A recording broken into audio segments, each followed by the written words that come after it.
శతమానం భవతి.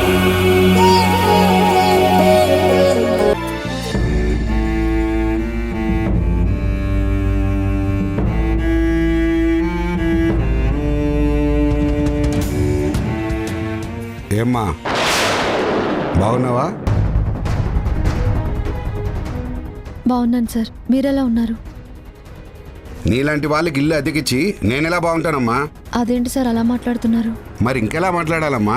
అద్దె 2 నెలల ఆలస్యమైతే ఇంత నిష్ఠూరంగా మాట్లాడతారా? చూడమ్మా, నేనేం కోటీశ్వరుని కాదు. ఒకదాని మీద డబ్బు రాకపోతే బ్యాంకులో బోల్డ్ బ్యాలెన్స్ ఉంది, వచ్చే ఆదాయం గురించి ఆలోచించనక్కర్లేదనుకోవడానికి. కష్టపడి 4 ఇళ్ళు కట్టుకున్నాను. ఒక దాంట్లో నేనుంటూ 3 అద్దెకిచ్చుకున్నాను. ఆ వచ్చే అద్దె మీద బతకాలని ఆశపడతాను. నెల తిరిగేసరికి మాకు ఖర్చులుంటాయి కదా. నిజమేనండి, కానీ నేను పని చేస్తున్న దగ్గర పని అయిపోయింది. ఇంకొక చోట వెతుక్కుంటున్నాను. పని దొరకగానే మీ అద్దె మీకు ఇచ్చేస్తాను. అక్కడ పని అయిపోలేదమ్మా. నిన్ను పనిలో నుంచి తీసేశారని అందరూ చెప్పుకుంటున్నారు. చూడమ్మా, పని చేసుకునేటప్పుడు కొంచెం అణిగిమణిగి ఉండాలి. తల వంచుకుని వెళ్ళిపోతేనే పని ఉంటుంది. నెల తిరిగేసరికి చేతిలో డబ్బులు ఉంటాయి. అంతేగాని పౌరుషానికి పోతే ఇదిగో ఇలా చేతిలో ఉన్న పని పోతుంది. మాలాంటి వాళ్లతో మాటలు పడాల్సి వస్తుంది. అభిమానాన్ని చంపుకుని పని చేయలేం కదండి. అయినా కష్టానికి ప్రతిఫలం ఆశిస్తాం, కానీ ఆడపిల్లగా తల వంచుకుని ఉండాలని ఎక్కడా శాసనంలో లేదు కదా. నువ్వు ఇలా మాట్లాడితే ఇంక నేనేం చేస్తాను? ఆ సంగతులన్నీ నాకెందుకు? ముందు నా అద్దె నా చేతిలో పెట్టు. ఇప్పుడే చెప్పాను కదండి, పని దొరకగానే ఇస్తానని. మళ్ళీ మళ్ళీ అడుగుతారేంటి? చూడమ్మా, ఇదేం మహాపట్నం కాదు, రాయలసీమ ప్రాంతంలోని ఒక చిన్న పల్లెటూరు. ఇక్కడ అరకొర పనులే దొరుకుతాయి. ఇలాంటి చోట నీకు పని దొరికి నువ్వు నాకు అద్దె ఇచ్చేసరికి నీకు ఒక 5 ఏళ్ళు పట్టచ్చు. ఈలోగా నా ప్రాణాల మీదకే రావచ్చు. అంతకాలం ఎదురు చూడడం నా వల్ల కాదమ్మా. ఆడపిల్లనండి, ఇంతలా బ్రతిమలాడుతున్నాను, దయచేసి అర్థం చేసుకోండి. సెంటిమెంట్తో కష్టాలు తీరవమ్మా. కన్నీళ్లు పెట్టుకున్నంత మాత్రాన పైనుంచి కాసులేం రాలవు. చూడు, నువ్వు ఆడపిల్లవైనా ఒంటరిగా ఉన్నావని నాకు బాధగానే ఉంది. కానీ ఒకటి, అద్దె ఇవ్వకుండా ఇంట్లో ఉంటానంటే ఉండమనేంత పెద్ద మనసు మాత్రం నాకు లేదు. సరిగ్గా నీకు 2 రోజులు సమయం ఇస్తున్నాను. ఈలోగా అద్దె కడితే కట్టు, లేదంటే నువ్వు ఖాళీ చేసి వెళ్ళిపో. నేను ఇంకొకరికి అద్దెకిచ్చుకొని నెల తిరిగేసరికి అద్దె తీసుకుంటాను. ఇందులో మాటలేం లేవమ్మా. కేవలం 2 రోజులే గడువు.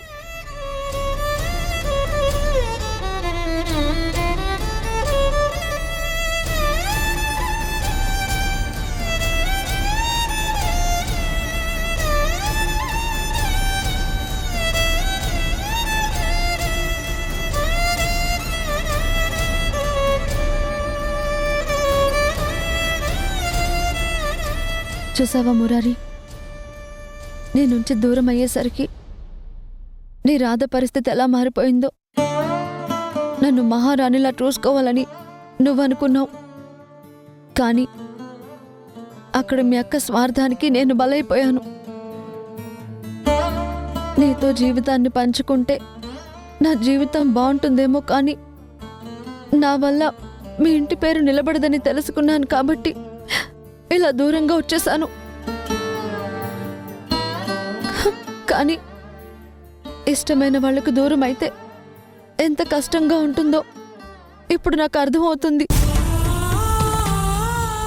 నువ్వు బాగుండాలి, సంతోషంగా ఉండాలని నీతో ఒక్క మాట కూడా చెప్పకుండా వచ్చేసాను. కానీ నీ మనసులో ఉన్న నా రూపాన్ని ఎప్పటికీ చెరపలేనని నాకు తెలుసు. నువ్వు నన్ను ఎంతగా ప్రేమిస్తున్నావో, ఎంతగా ఆరాధిస్తుంటావో, నేను నీకు ఎంత దూరంగా ఉన్నా కూడా నా మనసుకు తెలుస్తుంది మురారి. ఒక్కోసారి నాకు అనిపిస్తూ ఉంటుంది, నీ దగ్గరకు వచ్చేసి జరిగింది ఇది మురారి అని చెప్తే నువ్వు నన్ను గుండెల్లో పెట్టుకుని చూసుకుంటావని నాకు తెలుసు. ఎన్నోసార్లు నీ దగ్గరకు వచ్చేయాలనుకున్నాను, కానీ నన్నింత గొప్పగా ప్రేమించిన నీకు నా వల్ల వంశాంకురం ఉండకుండా పోతుందని తలుచుకుంటేనే నా అడుగు ముందుకు పడ్డం లేదు. నీ ఊహల్లో బతకాలనుకున్నాను, నీ జ్ఞాపకాల్లో జీవించాలనుకున్నాను, కానీ ఒంటరి ఆడపిల్ల జీవితం ఎంత కష్టంగా ఉంటుందో అనుక్షణం అనుభవిస్తున్నాను. ఇదే లోకంలో ఆడవాళ్ళని ఎంతో గౌరవించే నీలాంటి వాళ్ళు ఉన్నారు. ఆడదాన్ని ఆట బొమ్మల చూసేవాళ్ళు ఉన్నారు. అలాంటి సమాజంలో బ్రతుకుతున్నాను. మురారి, నువ్వే నాకు ధైర్యాన్నివ్వు.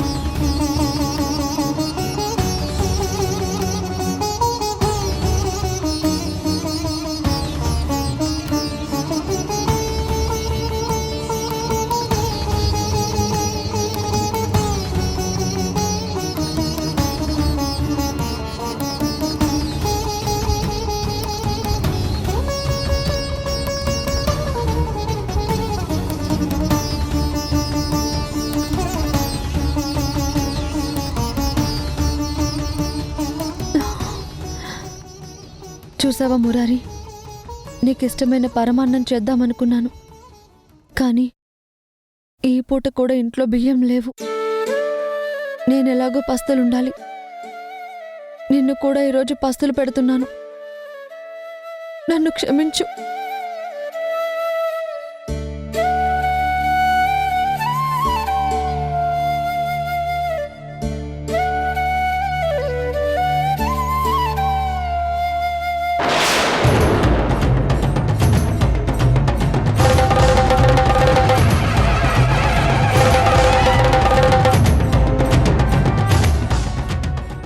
అసలు నీకు బుద్ధుందా?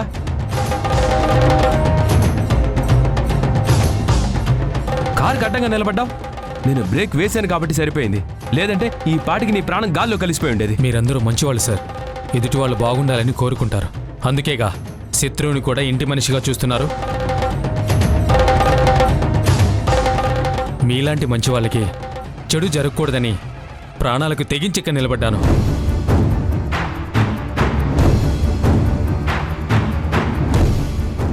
అసలు ఏంట్రా నీ ప్రాబ్లం? నువ్వు జైలు నుంచి బయటకు వచ్చావు. నీ బ్రతుకేదో నువ్వు బ్రతకడం మానేసి మమ్మల్ని ఎందుకు టార్చర్ పెడుతున్నావు? నేను వాసుదేవరావు గారితో మాట్లాడాలి. ఆ అవకాశం నాకు మీ ఇంట్లో దొరకడం లేదు.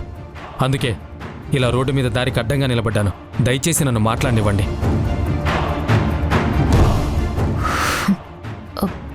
ఇప్పుడు ఏమీ నువ్వు మాట్లాడాల్సిన అవసరం లేదు. నీ మాట వినిపించుకోమని ఆ ఇంట్లో అందరూ చెప్తున్నారు కదా, మళ్ళీ ఎందుకిలా పదే పదే వేధిస్తున్నావు? నీ నిజ స్వరూపం బయట పెట్టడానికే ఇదంతా చేస్తున్నాను. నీకు మాట్లాడే అర్హత లేదు. నేను మాట్లాడాలనుకుంటున్నదే దేవుడి లాంటి వాసుదేవరావు గారితో.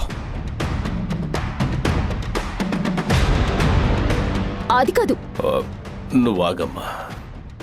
ఏదో చెప్పాలంటున్నాడుగా, నాతోనే మాట్లాడాలంటున్నాడుగా. అతనేం మాట్లాడాలనుకుంటున్నాడో చెప్పని నువ్వు చెప్పు. ఏంటి మావయ్య వీడితో మీరు మాట్లాడేది? అసలు వీడి వల్లే కదా జైల్లో అంత నరకం చూసింది. అవునన్నా, ఇప్పుడు మీరు ఎవరి మాట వినొద్దు. చూసారా సార్ ఎలా భయపడుతోందో? తప్పు చేయకపోతే ఆ భయం ఎందుకు? అమ్మా నీలిమా, ఏదో చెప్పాలనుకుంటున్నాడుగా, ఆపితే మనదే తప్పవుతుంది. చెప్పని ఏం చెప్పాలనుకుంటున్నాడో నువ్వు చెప్పు.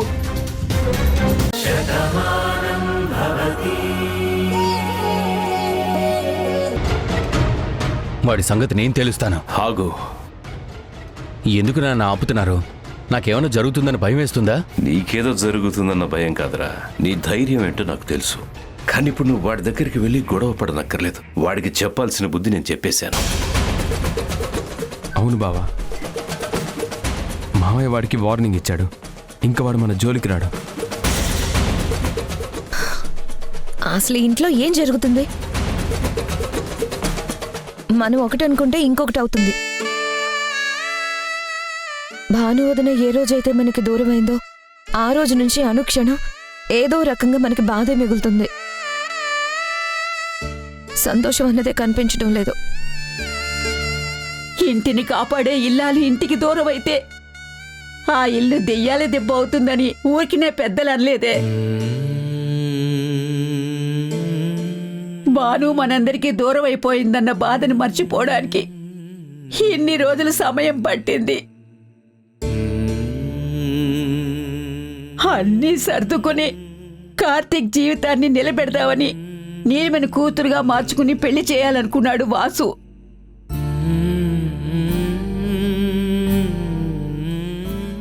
వీడొచ్చి ఇలాంటివి సృష్టిస్తున్నాడేంటో. లేదమ్మమ్మా, ఏది ఏవైనా సరే ఈ ఇంట్లో శుభకార్యం జరిగేంత వరకు మన ఇంట్లో ఎవరికి మనశ్శాంతి ఉండదని గురువుగారు చెప్పారు కదా. ఈ ఆటంకాలన్నీ కూడా దానికి సంబంధించినవే.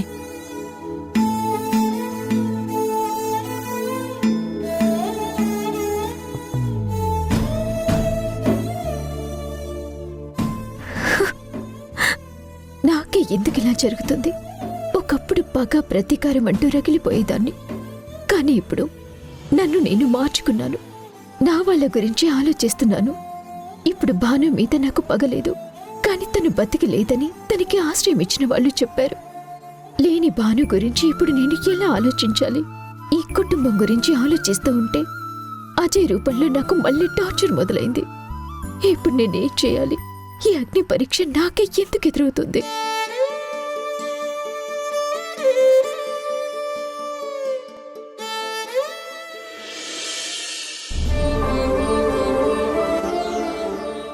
జయా, సత్య, కీర్తి, అందరూ రండి.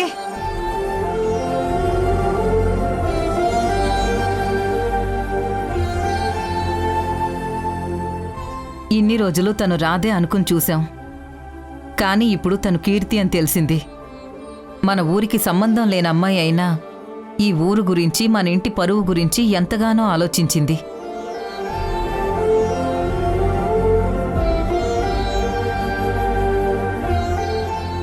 అలాంటి మనిషిని గౌరవంగా సాగనంపడం మా మర్యాద అని నాకు అర్థమైంది. అందుకే నా ఇంటి ఆడపిల్లలాగా తనకి ఇంట్లో సీమంతం చేసి తన పుట్టింటికి పంపించాలని నిర్ణయించుకున్నాను.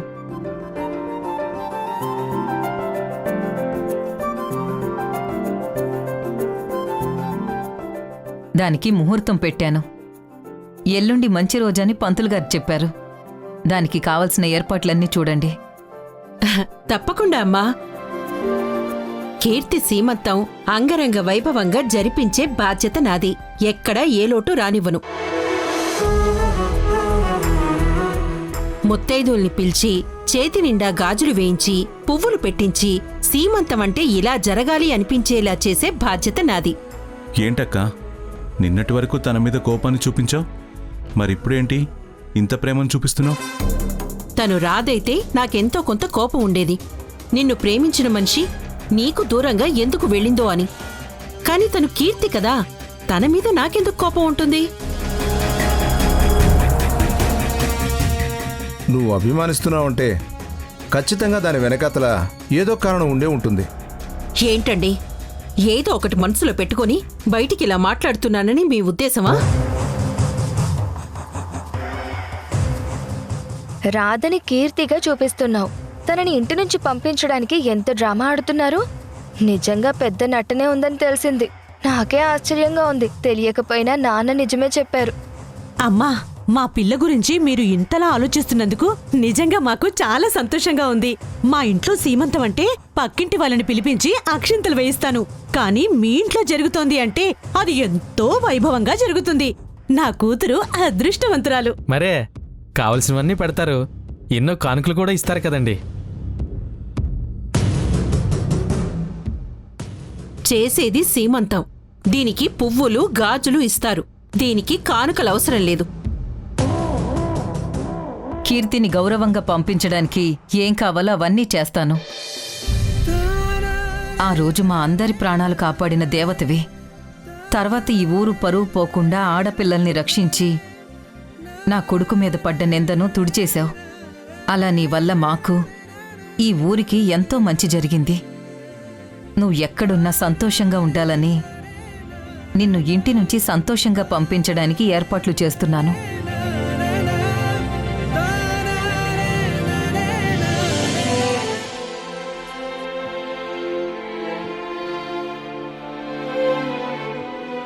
ప్రాణం పోయినా పర్వాలేదు, కానీ పరువు మాత్రం పోకూడదు మురారి. ఈ మాట నువ్వు చెప్పిందే. అందుకే ఆ మాట నిలబెట్టుకోవడానికి నేను ఈరోజు ఈ పని చేయబోతున్నాను.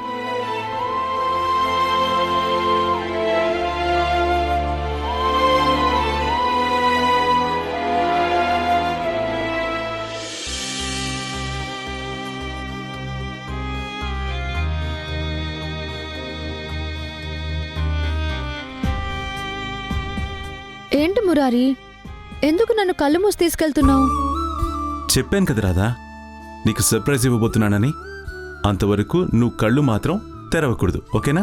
హేయ్, నా జీవితానికి నువ్వే ఒక పెద్ద సర్ప్రైజ్. ఇంతకన్నా నాకు ఇంకేం కావాలి? ప్లీజ్ చెప్పు అదేంటో. ఎందుకంత కంగారు?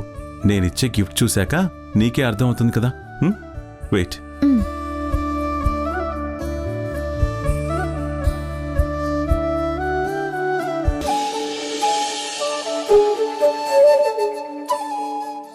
ఎంతసేపు?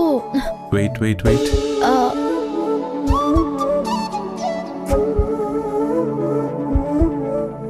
రాధా, ఇప్పుడు కళ్ళు తెరు.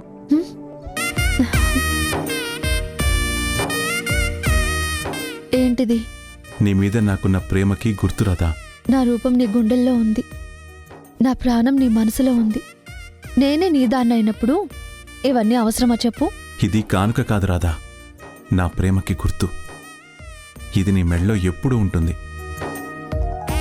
నేను నీతో ఉన్నానన్న భావన నీలో ఉంటుంది.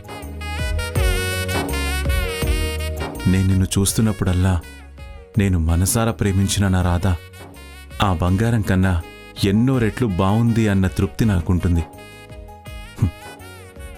దీన్ని నువ్వు కానుకగా చూడకు. నేనే నీతో ఉన్నట్టుగా నా రూపానికి ప్రతిరూపం అనుకో.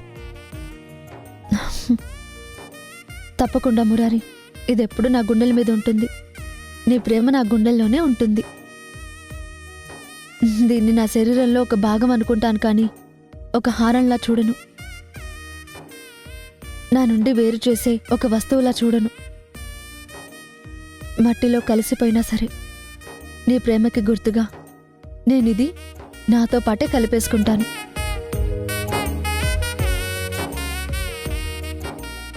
నువ్వే జీవితం అనుకుని బ్రతుకుతున్నవాణ్ణి. నా జీవితంలో నువ్వు లేని క్షణాన నాకు నరకమే ఉంటుంది తప్ప ఆనందం ఉండదు.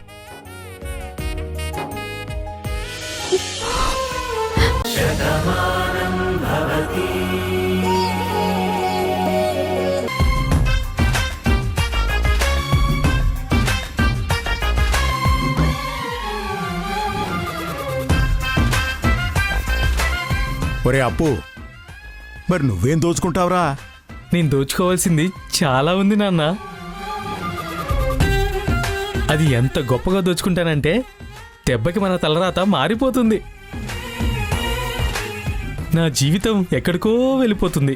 దొరికావనుకో నిజంగానే ఎక్కడికో వెళ్ళిపోతావు. నీ జ్ఞాపకాలే మాకు మిగులుతాయి. ఎదవ తెలివితేటలు చూపించి ఫోటోకి దండ వేయించుకునే కార్యక్రమం మాత్రం పీకల మీదికి తెచ్చుకోకు. మీకు అలా అర్థమైందా? రేయ్, మాకెలా అర్థమైనా నువ్వు మాత్రం పిచ్చి పిచ్చి వేషాలు వేయకు. చెప్పానుగా, చేతికి అందింది మాత్రమే దోచుకో. మనం దొరికిపోయేలా దోచుకోకు. నేనేం దోచుకోవాలో నాకు తెలుసు. ఇప్పుడు మీకు చెప్పినా ఏం అర్థం కాదు. నేను సాధించాక అప్పుడు మీరే ఉత్తమ నటుడిగా సన్మానం చేసినట్టు ఉత్తమ దొంగగా నాకు సన్మానం చేస్తారు.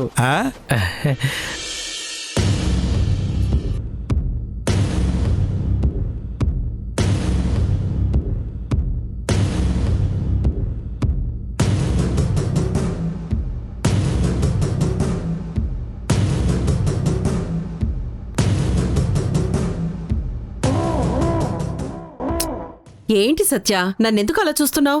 అమ్మా, నువ్వు నాకు చెప్పకుండా చాలా పనులు చేస్తున్నట్టున్నావు. ఇప్పుడు నేనేం చేశానే? చేతికున్న గాజులు తీసి బీరువాలో పెట్టాను. అది కూడా నీకు చెప్పే చెయ్యాలా?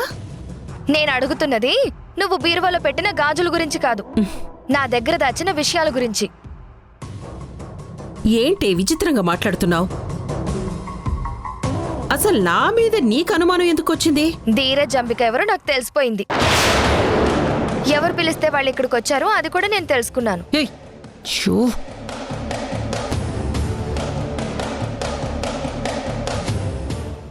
బుద్ధుందా నీకు? ఏది పడితే అది వాగడమేనా? గోళ్లకి చెవులుంటే అలా అయితే గుమ్మానికి కూడా కళ్ళుంటాయి. అది నువ్వు మర్చిపోయి ఎలా మాట్లాడావు? నేనేం మాట్లాడాను? అయినా నువ్వు తెలుసుకొని అడుగుతున్నావా లేక అనుమానంతో అడుగుతున్నావా? నువ్వు వాళ్లతో మాట్లాడింది విని అడుగుతున్నాను. నువ్వెందుకు విన్నావు? నేను విన్నాను కాబట్టి సరిపోయింది. నువ్వే గెలుస్తావన్న ఆనందంతో ఇష్టం వచ్చినట్టు అరిచి మాట్లాడినట్టు మాట్లాడావు. ఇదే మాట అమ్మమ్మో మావయ్యో ఆ రాధో వినుంటే నీ పరిస్థితి మరోలా ఉండేది. అయినా నువ్వేదైనా చేసేటప్పుడు నాకు చెప్పే కదా నువ్వు చేస్తావు. మరి ఈ విషయం ఎందుకు దాచావు? ఏం లేదే, మొన్న నువ్వు రాధని గొప్పగా పొగిడావు కదా. పొరపాటున నువ్వు కూడా ఆ రాధ మాటలు నమ్మి తన పార్టీలో చేరిపోయావేమోనని భయం వేసింది. అందుకే నీ మంచి కోసం నీకు చెప్పకుండా నా మనసులో నేను దాచుకున్నాను. అంటే ఏంటమ్మా, ఇప్పుడు నీ కూతుర్నే అనుమానిస్తున్నావా? ఏదో రాధ కొంచెం మంచి పని చేసిందని పొగిడాను, అంత మాత్రాన పార్టీ ఎందుకు మారుస్తాను? నాకు మావయ్య కావాలి. రాదుంటే మావయ్య నావాడెలా అవుతాడు? అందుకే రాధ వెళ్ళిపోవడం కావాలి. ఈ మాత్రం కూడా నీకు తెలీదా? తెలుసే, నీ జీవితం కోసమే కదా నేను ఇదంతా చేస్తున్నాను. నీ కళ్ళల్లో ఆనందం చూడడం కోసమే కదా రాధకి కన్నీళ్లు తెప్పిస్తున్నాను. కానీ పరిస్థితులు ఎలా మారతాయో తెలియదు కాబట్టి ఇది నా మనసులోనే దాచుకున్నాను. ఇదేమి నా కోసం చేయడం లేదు, నీ కోసమే చేస్తున్నాను. చూడమ్మా, మావయ్య నా వాడు కావడానికి నువ్వెలాంటి ప్రయత్నాలు చేసినా నేను నీకే సపోర్ట్ చేస్తాను. ఆ రాధని పంపించడానికి నువ్వేం చేయమన్నా ఖచ్చితంగా చేసి తీరుతాను. ఇక మీదటైనా నువ్వేదైనా చేసేటప్పుడు నాకు కొంచెం చెప్పి చెయ్యి. ఇలా చెప్పకుండా చేసి నాకు అనుమానం వచ్చేలా చేయకు. చూడు సత్య, అన్ని విషయాలు చెప్పి చేయడం అంటే కుదరదు. ఒక్కోసారి ఒంటరిగానే నిర్ణయాలు తీసుకోవాలి. అన్ని పనులు అయిన తర్వాతనే చెప్పాలి. అర్థమైంది కదా? ఇంకా ఈ విషయం గురించి ఎవరి దగ్గర మాట్లాడకు. వెళ్ళమ్మా, కొన్ని నిర్ణయాలు ఒంటరిగా తీసుకోవాలని నువ్వు చెప్పావు కదా, నేను కూడా సోలోగా కొన్ని నిర్ణయాలు తీసుకుంటాను. ఆ రాధని పంపించేయడానికి నాకు చేతనైన పని చేస్తాను. ఆ తర్వాత నేనేంటో నీకు చెప్తాను.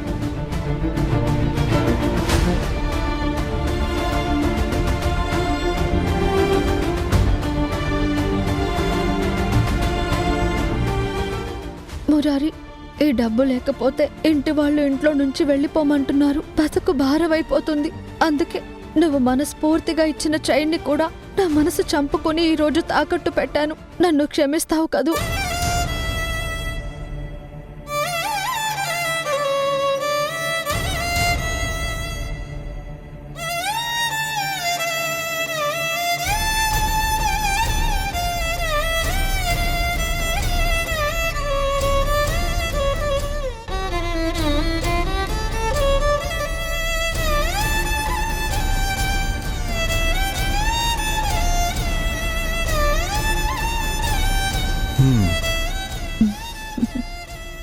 ఏంటి రాధా, ఆ చైన్ని చూసి అంతలా మురిసిపోతున్నావు? నేను మనసారా కోరుకున్న మనిషి నా మెడలో వేసిన మొదటి హారం ఇది. నాకు ప్రాణంతో సమానం. అందుకే ఎంత చూస్తున్నా ఇంకా ఇంకా చూడాలనిపిస్తుంది మురారి. రాధా, నీకు నాకు పెళ్లి చేయాలని అమ్మ నిర్ణయించింది. ఆ పెళ్లి వేద మంత్రాల సాక్షిగా అమ్మవారి సమక్షంలో అమ్మ జరిపిస్తుంది. అప్పుడు నీ మెళ్ళో నేను తాళి కడతాను. అది మనిద్దరి బంధానికి గుర్తుగా ఉంటుంది. కానీ అంతకన్నా ముందే నేనీరోజు నీ మెడలో వేసిన ఈ చైన్ మన ఇద్దరిని మానసికంగా భార్యాభర్తల్ని చేసేసింది. నిజమే మురారి, అగ్ని సాక్షిగా కళ్యాణం జరుగుతుంది. కానీ ఈరోజు పంచభూతాల సాక్షిగా నువ్వు నా మెడలో వేసిన ఈ చైన్ ఎప్పటికీ నాకొక తీపి గుర్తుగానే ఉంటుంది. నువ్వు నాతోనే ఉన్నావన్న ఆనందం ఈ చైన్ని చూసిన అనుక్షణం నాకు గుర్తొస్తూనే ఉంటుంది.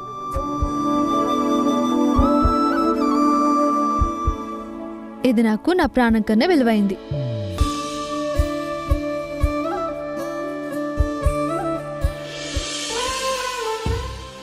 తప్పు చేశాను మురారి. కష్టాలకు తల వంచలేక, మాటలు పడలేక, పరువు కోసం, ప్రాణం కోసం ప్రాణంతో సమానమైన గొలుసును తాకట్టు పెట్టాను. కానీ ఆ రోజు మనం చెప్పుకున్న మాటలు గుర్తు చేసుకున్న భాషలు గుర్తొస్తున్నాయి. నేను ఇలా చేయడం తప్పు అని ఇప్పుడు నాకు అర్థమవుతుంది. ఇంటి అద్దె కట్టడానికి ఎలాగైనా కష్టపడతాను, లేదా చెట్టు కిందనైనా ఉంటాను. కానీ ఆ చైన్ తాకట్టు పెట్టిన డబ్బుతో నా కష్టాన్ని తీర్చుకోను.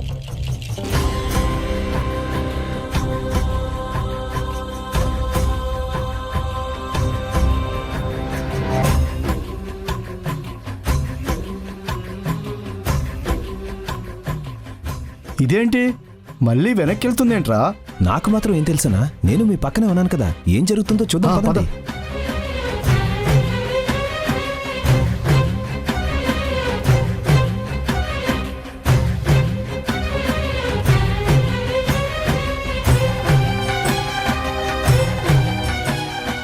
సుజాత, భోజనం రెడీనా? రెడీ అండి. వస్తున్నాను. సేటు, ఏంటమ్మా మళ్ళీ వచ్చావు? మీరిచ్చిన ఈ డబ్బు తీసుకుని నా చైన్ నాకు ఇచ్చేయండి. 10,000 సరే, వడ్డీ 500 ఎవరిస్తారు? అదేంటండి, ఈ డబ్బులు ఇప్పుడే కదా తీసుకున్నాను, ఒక అరగంట కూడా కాలేదు, అప్పుడే వడ్డీ ఏంటి? చూడమ్మా, ఒక వస్తువు కొనుక్కొని బయటికి వెళ్ళాక మళ్ళీ తిరిగి ఇచ్చేస్తే దాన్ని సెకండ్ హ్యాండ్ అంటారు. కొన్న రేటు కన్నా కనీసం 10% తగ్గించి తీసుకుంటారు. ఇది అంతే.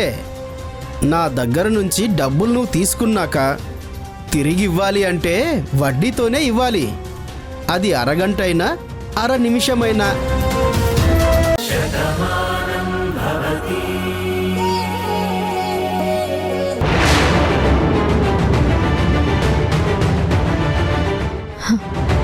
సరే, ఈ డబ్బే తీసుకోండి, ఏం చేసుకుంటారో చేసుకోండి.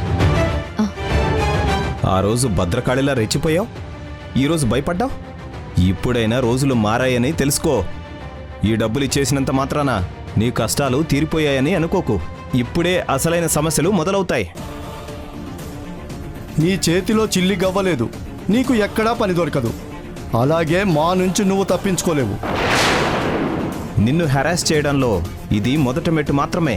దీన్ని బట్టి మా చివరి మెట్టు ఎలా ఉంటుందో నువ్వే ఆలోచించుకో. ఈ రోజుకి వెళ్ళి రెస్ట్ తీసుకో. రేపటి నుంచి ప్రతిరోజు నిన్ను ఏదో రకంగా మేము ఇబ్బంది పెడుతూనే ఉంటాం.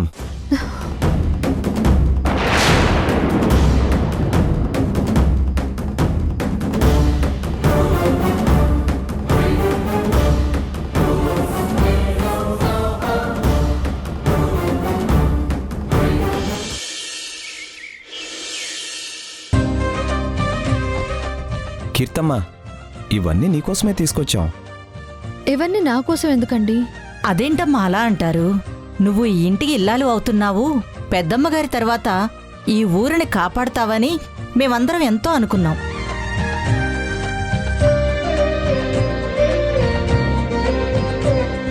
కానీ మీరు రాధమ్మ కాదు కీర్తి అని తెలిసింది.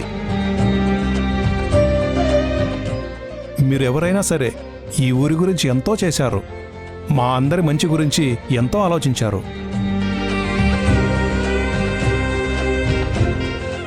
మీరు మమ్మల్ని మీ మనుషులు అనుకుంటున్నప్పుడు మేం మిమ్మల్ని పరాయి మనిషి అని ఎందుకు అనుకుంటామమ్మా? మీరు మమ్మల్ని మీ మనుషులు అనుకుంటున్నప్పుడు మేం మిమ్మల్ని పరాయి మనిషి అని ఎందుకు అనుకుంటామమ్మా?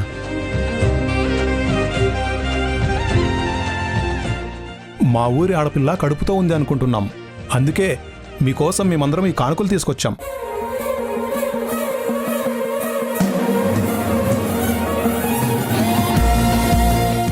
ఇది మా ఊరు మగ్గం మీద నేసిన చీరమ్మా.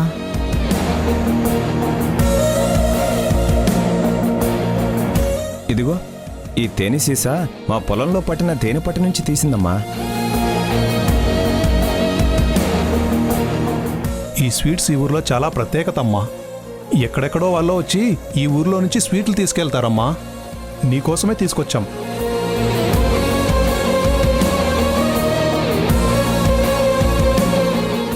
అంబిక, ఇక్కడ ఈ అమ్మాయికి చాలా ఫాలోయింగ్ ఉందే. పెద్దావిడ్ని ఈ ఊరు వాళ్ళు ఎలా చూస్తున్నారో ఈ అమ్మాయిని కూడా అలాగే చూస్తున్నారు. అందుకేనేమో ఆ జయప్రద గారికి ఈ అమ్మాయి అంటే అంత కోపం.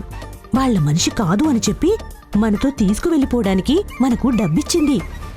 ఈవిడికి పేరొస్తే ఆవిడ పేరు పోతుందని భయం. కీర్తి మీద మీ అందరూ ఇంత అభిమానాన్ని చూపిస్తున్నందుకు నాకు చాలా ఆనందంగా ఉంది. అమ్మగారు, రాధమ్మగారు ఈ ఊరికి వచ్చినప్పుడు మా అందరి కోసం ఎంతో చేశారమ్మా. బ్యాంకు ఖాతాలు తెరిపించారు, పొదుపు సంఘాలు ఏర్పాటు చేశారు. అలా ఈ ఊరికి ఎంతో సేవ చేసిందమ్మా.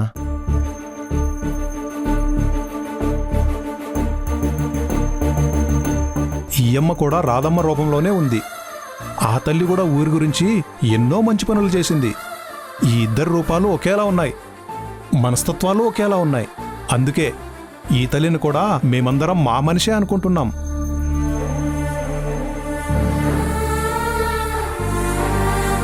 ఈ అమ్మ సీమంతానికి మా అందరినీ తప్పకుండా పిలుస్తారు కదమ్మా? అలాగే పిలుస్తాను. ఊరందరి సమక్షంలోనే కీర్తి సీమంతం అంగరంగ వైభవంగా జరిపిస్తాను. మురారిబాబు గారు, నిండు గర్భవతి గురించి మీరెంతగానో ఆలోచించారు. ఈ తల్లిని కంటికి రెప్పలా కాపాడుకున్నారు. ఈ పుణ్యం ఊరికినే పోదు బాబుగారు.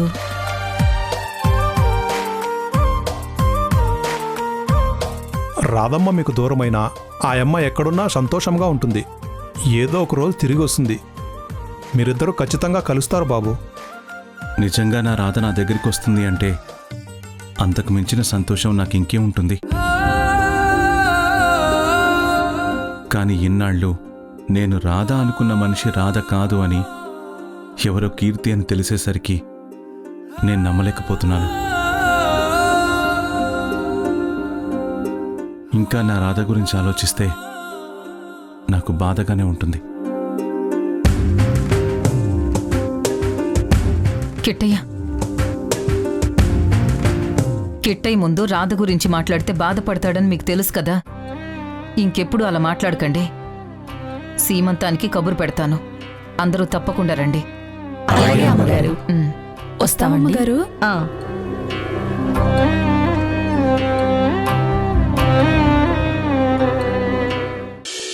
వెళ్ళిపోతోంది ప్రాణమే, కనబడుతోంది శూన్యమే, వదిలనుతోంది గాయమే, కన్నీటి జ్ఞాపకమే, వెలివేసింది కాలమే, ఉరి తీసింది ప్రేమనే, ఉసిరేసింది మౌనమే, ఒంటరినై మిగిలానే. కనబడవా కనబడవా కన్నీరై మిగిలడతావా, చిరునవ్వై ఎదురొచ్చి చితిలోకే నడతావా.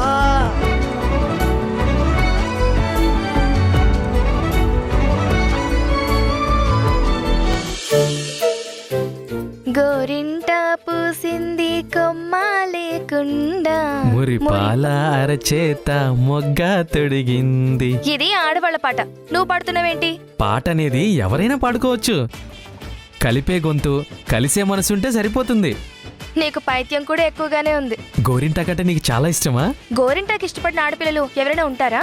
గోరింటాకి ఎర్రగా పండితే చాలా మంచి మొగుడు వస్తాడంటారు. తెలుసా నీకు? నాది పల్లెటూరు. నేను ఈ మాట చిన్నప్పటి నుంచి వింటున్నాను. మా ఊళ్ళోనే కాదు, మీ ఊళ్ళో కూడా నన్ను అందరూ చాలా మంచివాడు అంటున్నారు. మరి నువ్వేమంటావు? నువ్వు వచ్చి 2 రోజులైంది, ఈ ఇంటి నుంచి వీధిలోకి వెళ్ళలేదు. అలాంటిది మా ఊళ్ళో వాళ్ళందరూ నిన్నెలా పొగిడారు? చెప్పాను కదా, నా గురించి అందరూ కథలు కథలుగా చెప్పుకుంటారని. ఆ పిచ్చి పిచ్చి కథలని నువ్వు నాకు చెప్పకు, నాకు వినే ఓపిక లేదు. సరే, నీ కాబోయే భర్త ఇలా ఉండాలి అని నీకేమైనా కోరికలున్నాయా? నీకెందుకు? నాకేమైనా పెళ్లి సంబంధం చూస్తావా? అది కాదు, నువ్వు ఇంత అందంగా ఉంటావు కదా, అందుకే అడుగుతున్నాను. నీ అందమైన మనసులో ముద్ర వేసుకున్న రూపం ఏదైనా ఉందా? ఉంది, కానీ నీకు చెప్పాల్సిన అవసరం లేదు. అదేంటి నువ్వు అలా అంటున్నావు? నేను ఇంత ప్రేమగా అడుగుతుంటే నాతో అంత కోపంగా మాట్లాడుతున్నావు. నువ్వెవరైనా నా చిన్ననాటి స్నేహితుడివా ఏమడిగినా సమాధానం చెప్పడానికి? అయినా ఇంకో 2 రోజులుండి ఇక్కడి నుంచి మీరు వెళ్ళిపోతారు. నాతో నీకు మాటలేంటి? నా పని నన్ను చేసుకునేవు, వెళ్ళే. అది కాదు సత్య, నేను అడిగిన దానికి సమాధానం చెప్పు. నీకు ఎలాంటి వాడు కావాలి? మా మావయ్యలాగా హీరో లాంటి వాడు కావాలి. చాలా ఇంక వెళ్ళు. అయినా నీకో సంగతి తెలుసా? నన్ను నాటకాల్లో అందరూ హీరో అంటారు. హష్, నీ పేరు వింటేనే జీరోలో ఉన్నావు. నిన్ను హీరోని ఎవరంటారు? అనవసరంగా నా బుర్ర తిన్నావనుకో, వెళ్ళి మా మావయ్యతో చెప్తాను. అప్పుడు నీ బ్రతుకు ఇత్తడి ముక్కుళ్ళు మెత్తని పకోడి అయిపోతుంది. నోరు మూసుకుని వెళ్ళి పని చూసుకో. సత్య, ఏంటో ఈ సత్య నా మనసులోని ప్రేమను అర్థం చేసుకోవడం లేదు. నా మాటలో మర్మాన్ని తెలుసుకోలేకపోతుంది. అయినా ఆళ్ళ మామయ్య హీరో ఏంటి? సత్య జీవితంలోకి కాబోయే హీరో నేనే అని తెలుసుకోలేకపోతుంది పిచ్చిది.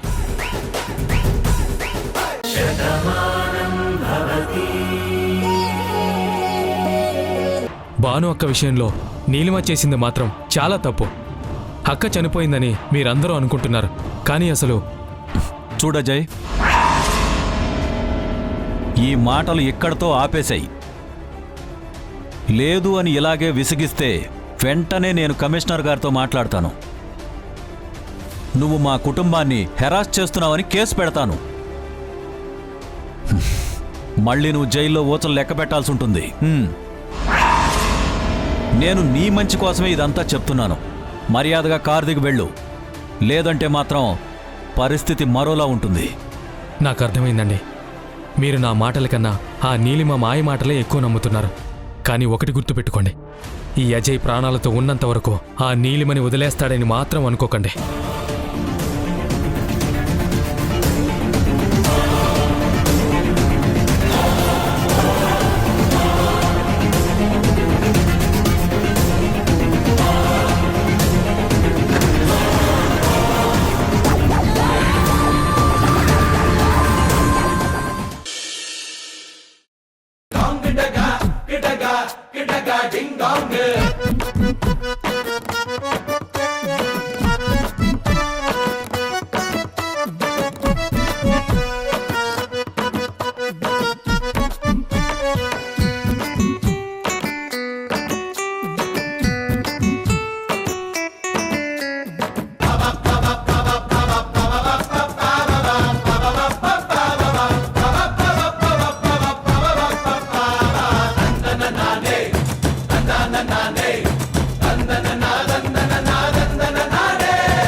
అందమైన నీ రూపం చూడగానే నా మనసు కోతిలా మారిపోయింది.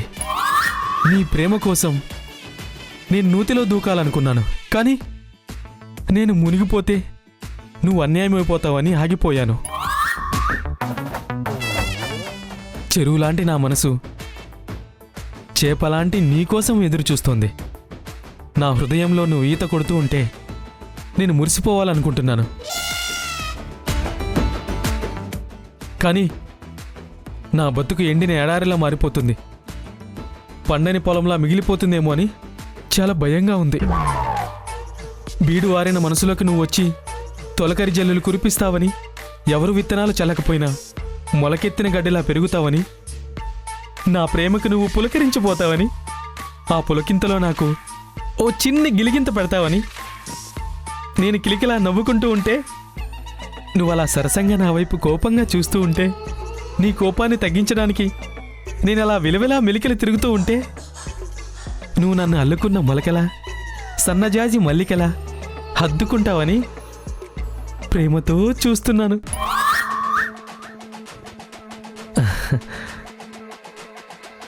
ప్రియా, ఎంతో ప్రేమిస్తూ ఈ కవిత రాస్తున్నాను. దీని మీదున్నవి అక్షరాలు కావు, నా హృదయంలో పేరుకున్న నీ ప్రేమ చిరునామాలని తెలుసుకో. ఇట్లు నీ అమర ప్రేమికుడు. శభాష్ రాపల్నాయుడు, నీలో గొప్ప రచయిత ఉన్నాడు. ఈ కవిత్వం చదవగానే సత్య ఏంటి ఎవరైనా సరే నీ ప్రేమలో పడిపోతారు, నీ కౌగిలిలో మునిగిపోతారు. ఇంకెందుకు ఆలస్యం, వెళ్ళి ఈ పేపర్ ఇచ్చేసి.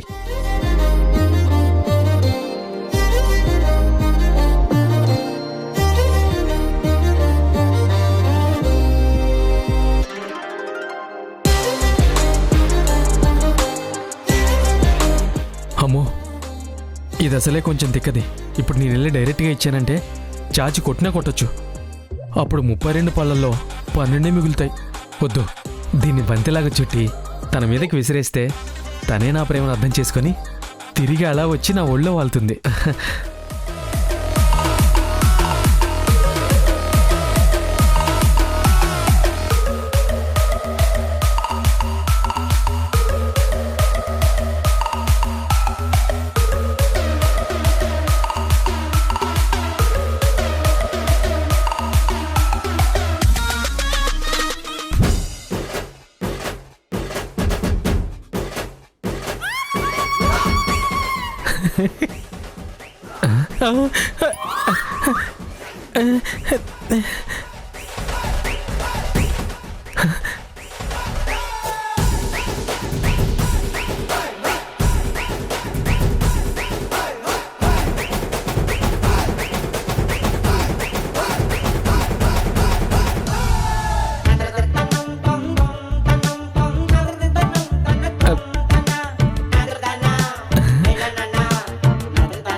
అయ్యగారు ఏంటి, అయ్యగారు నా మీదకి ఇసిరారు?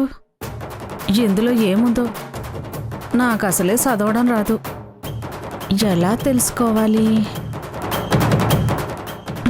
సర్లే. అది రాసింది ఆయన కాదే, ఈ అమర ప్రేమికుడే. అది నీ కోసం కాదే, నా సత్య కోసం. ఇప్పుడు ఏం జరుగుతుందో ఏంటో, ఏం గొడవలు అవుతాయో ఏంటో.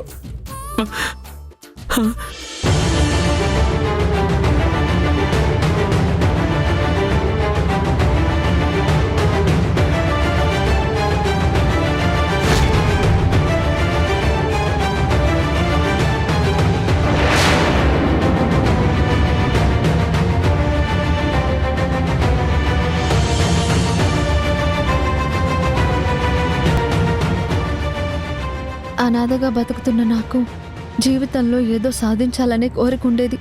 ఆ పట్టుదలతోనే చదువుకున్నాను.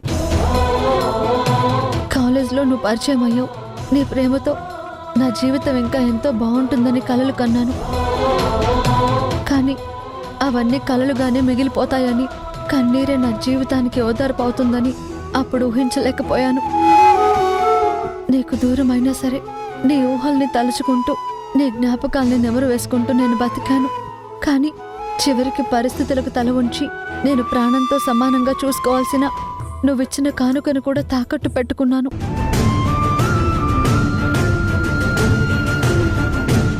తిరిగి తెచ్చుకోవాలని ప్రయత్నిస్తే అది నాకు సాధ్యం కాలేదు. నేను నీకు దూరం అయ్యాను. నీ జ్ఞాపకం నాకు దూరం అయింది. అప్పుడు ఇప్పుడు ఎప్పుడు నేను ఒంటరిగానే మిగిలిపోయాను. ఇప్పుడు నాకు ఒకటే అర్థమైంది, ఈ ప్రపంచంలో నాకంటూ ఎవరూ లేరు, నాకంటూ ఏమీ మిగల్లేదు. కనీసం ఓ జ్ఞాపకాన్ని కూడా నిలబెట్టుకోలేని నాకు బతికే అర్హత లేదని అర్థమైంది. భగవంతుడు ఇది నీ ముగింపు రాధా అని చెప్పినట్టే నాకు అనిపిస్తోంది. అందుకే మురారి, నీ నుంచి ఎప్పుడో బయటకు వచ్చేసిన నేను ఇప్పుడు ఈ లోకాన్ని విడిచి శాశ్వతంగా వెళ్ళిపోతున్నాను. మళ్ళీ జన్మంటూ ఉంటే నిన్ను ప్రేమించే ప్రేమికురాలుగానే పుడతాను. కనీసం ఆ జన్మలోనైనా మనమిద్దరం ఒకటవుతామని నేను కోరుకుంటున్నాను. ఎప్పటికీ నీకు కనిపించకుండా శాశ్వతంగా సెలవు తీసుకుంటున్నాను.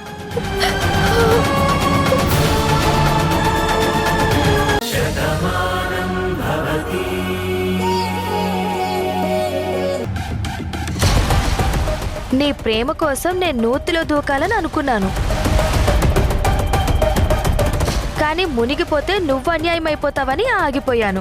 చెరువు లాంటి నా మనసు చేపలాంటి నీకోసం ఎదురు చూస్తుంది. నా హృదయంలో నువ్వు ఈత కొడుతూ ఉంటే నేను మునిగిపోవాలి అనుకుంటున్నాను.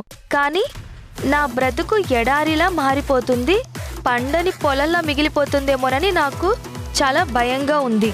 బీడు వారిన మనసులోకి నువ్వొచ్చి తొలకరి జల్లులా కురుస్తావని, ఎవరూ విత్తనాలు చల్లకపోయినా మొలకెత్తి గడ్డిలా పెరుగుతావని, నా ప్రేమకి నువ్వు పులకరించిపోతావని, ఆ పులకింతలో నాకు చిన్న గిలిగింత పెడతావని, నేను కిలకిలా నవ్వుకుంటూ ఉంటే నువ్వలా సరసంగా నా వైపు కోపంగా చూస్తుంటే, నీ కోపాన్ని తగ్గించడానికి నేనిలా విలవిలా మెలికలు తిరుగుతూ ఉంటే నువ్వు నన్ను అల్లుకున్న మొలకల సన్నజాజి మల్లికలా హత్తుకుంటావని ప్రేమతో చూస్తున్నాను.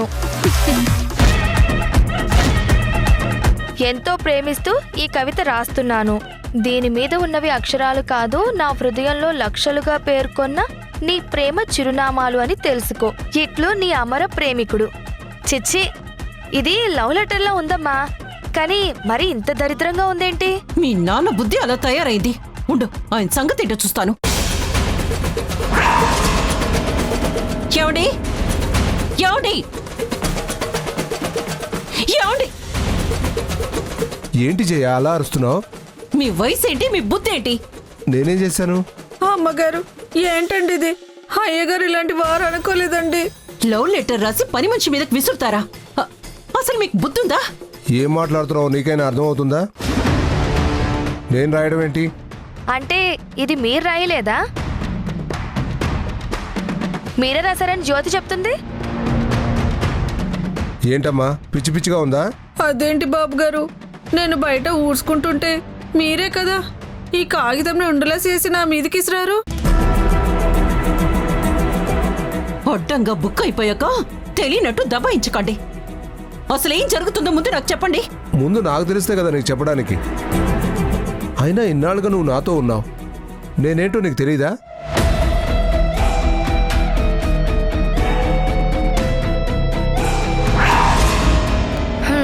అమ్మా, ఇది నాన్న పని కాదు, ఎవరి పనో నాకు అర్థమైంది. ఓయ్, ఇదిగో నిన్నే, ఇలా రా రా.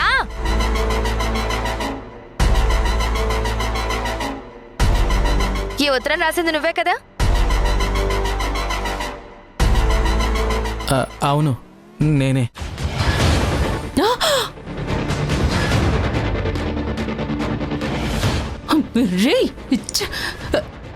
రే, నీకు ఒళ్ళు తిమిరిగా ఉందారా? ఇలాంటివి రాసి పని మనిషి మీదకి ఎందుకు విసిరావురా నువ్వు?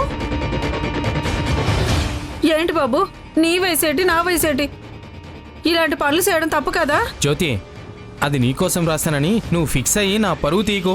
మరెవరి కోసం రాసావు? నీకోసమే రాశాను, కానీ చెప్తే ఇప్పుడు నా పరిస్థితి ఏంటో నాకు తెలుసు, అందుకే చెప్పను. అడుగుతుంటే బెల్లం కొట్టిన రాయిలా అలా ఉంటావే, చెప్పు. నాకు కవిత్వాలు రాసుకోవడం అంటే ఇష్టమండి.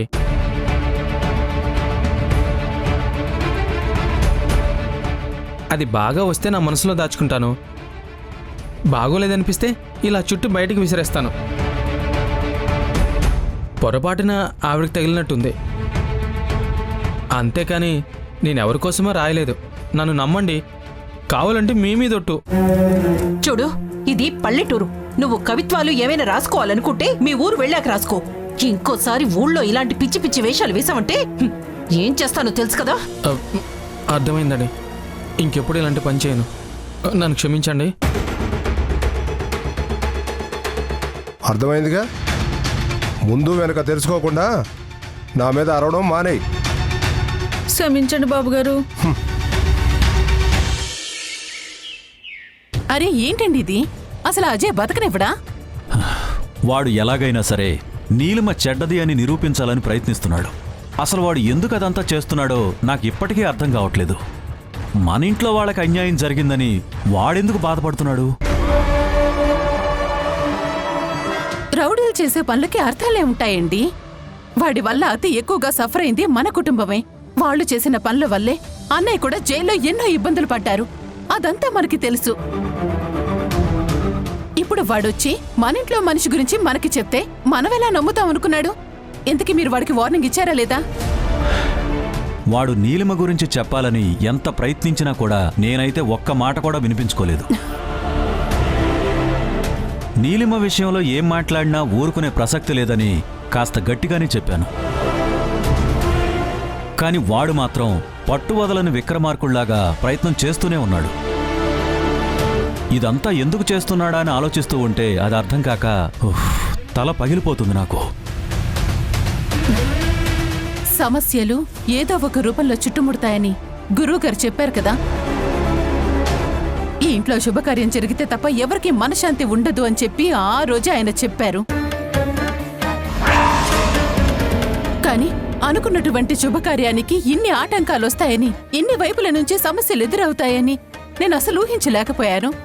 అరే, పెళ్లికి ఒప్పుకోనటువంటి కార్తీక్ అన్నయ్య మాటల్ని, నా బాధని చూసి తన మనసు మార్చుకొని చివరికి నీలిమని పెళ్లి చేసుకోవడానికి ఒప్పుకున్నాడు. ఇంట్లో అందరూ సంతోషంగా ఉన్నాం. ఇక వాళ్ళ నెత్తి మీద అక్షింతలు గనక పడితే ఈ ఇంట్లో ఒక మంగళకరమైనటువంటి వాతావరణం వస్తుందని చెప్పి ఆనందిస్తున్నటువంటి సమయంలో ఇప్పుడు ఈ అజయ్ రూపంలో మళ్ళీ అది దూరం అవుతుంది. నిజమే ఊర్మిళ, వాడి జీవితం జైలు పాలవడానికి కారణం మన ఇల్లని తన మనసులో ఉన్నట్టుంది. మనల్ని ఎదిరించి ఏమీ చేయలేడు కాబట్టి నీలిమని ఇంట్లో చెడ్డ చేయాలని చూస్తున్నాడు.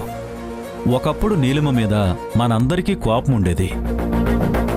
అప్పుడు తన ప్రవర్తన మనతో అలా మాట్లాడించింది. కానీ ఇప్పుడు నీలిమ తనను తను మార్చుకుంది. మన వాసు ఈరోజు లేచి నడుస్తున్నాడన్నా, మళ్ళీ మనందరితో మామూలుగా ఉన్నాడు అన్నా దానికి కారణం 100% నీలిమయే. ఈ ఇంట్లో ఖచ్చితంగా నీలిమ వల్ల ఆనందం వస్తుందని నేను నమ్ముతున్నాను ఊర్మిళ. అందుకే అజయ్ ఏం ప్రయత్నం చేసినా కూడా, ఏం చెప్పాలని చూసినా కూడా నేను మాత్రం వాడికి వార్నింగ్ ఇచ్చాను. నువ్వు అనవసరంగా ఈ విషయంలో టెన్షన్ పడకు. వాడి గురించి నువ్వు ఎక్కువగా ఆలోచించుకో. వాడికి గట్టిగానే బుద్ధి చెప్పాను, సరేనా? అసలు అజయ్ మామయ్యతో ఏం మాట్లాడాలనుకున్నాడు? వాడి మనసులో ఏముంది?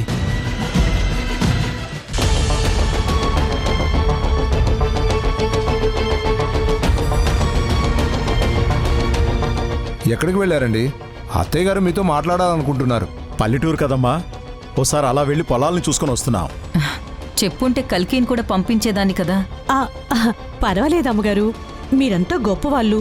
ఏవో పనులుంటాయి కదా. మమ్మల్ని మీ ఇంట్లో మనుషులుగా చూస్తున్నారు, అది మాకు చాలు. మీరు మాతో ఏం మాట్లాడాలనుకుంటున్నారమ్మా? మీ అమ్మాయి కీర్తి చాలా మంచిది.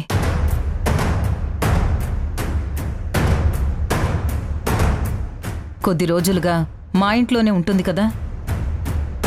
తన పద్ధతులు అవి చూసి నాకు చాలా ఆశ్చర్యంగా అనిపించింది. అలాంటి మంచి మనిషిని ఎవరో వ్యక్తి మోసం చేశారు అంటే వినడానికి చాలా కష్టంగా ఉంది. పాపం గతాన్ని మర్చిపోయి తన గురించి తనే వెతుక్కునే ప్రయత్నం చేస్తోంది. ఇప్పుడు తన కడుపులో పెరుగుతున్న బిడ్డకి కారకుడు ఎవరో కూడా తెలియకపోవడం మరింత బాధగా ఉంది.